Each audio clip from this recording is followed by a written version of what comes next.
Assalamualaikum warahmatullahi wabarakatuh. Perkenalkan, nama saya Rismala Dewi, NIM 50226 dari kelas 3A, Program Studi Pendidikan Guru Sekolah Dasar, mata kuliah, Belajar dan Pembelajaran dengan dosen pengampu Bapak Dr. Andes Dodik Mulyono, Magister Pendidikan.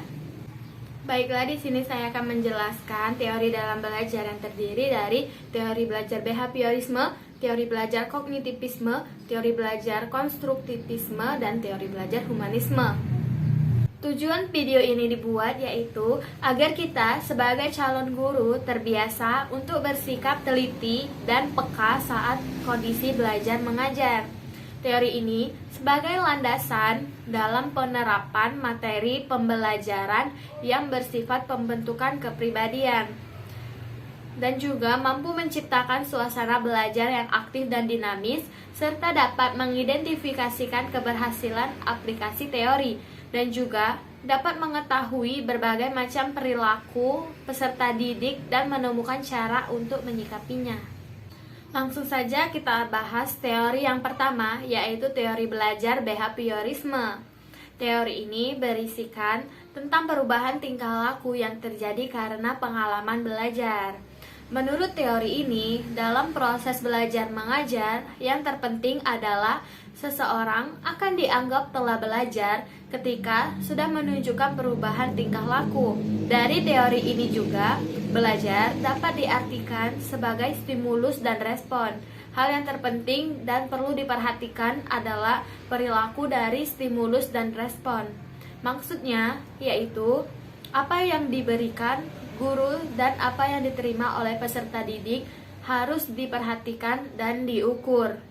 Guru sebagai stimulus, sedangkan peserta didik sebagai respon. Yang kedua yaitu teori belajar kognitivisme.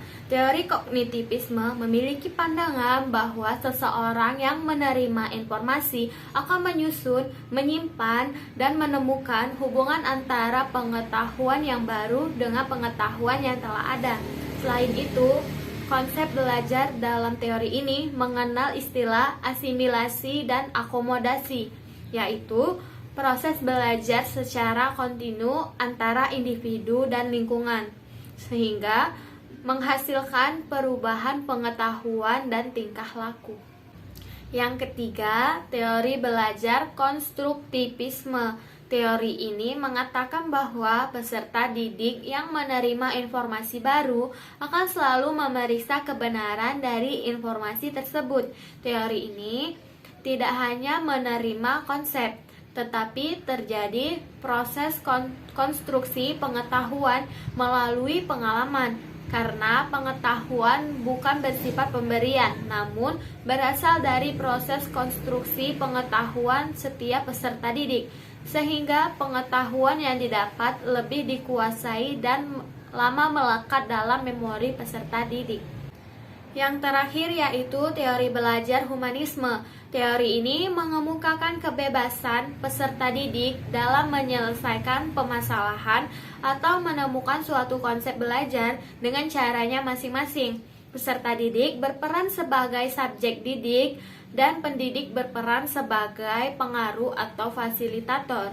Pendidik berperan sebagai fasilitator dengan memberikan motivasi dan memfasilitasi peserta didik dalam menemukan pengalaman belajar. Itu saja penyampaian materi dari saya. Terima kasih bagi kalian yang sudah menonton dari awal sampai akhir. Semoga video ini bermanfaat bagi kita semua. Kurang dan lebihnya saya mohon maaf. Kepada Allah saya mohon ampun. Saya akhiri. Wassalamualaikum warahmatullahi wabarakatuh.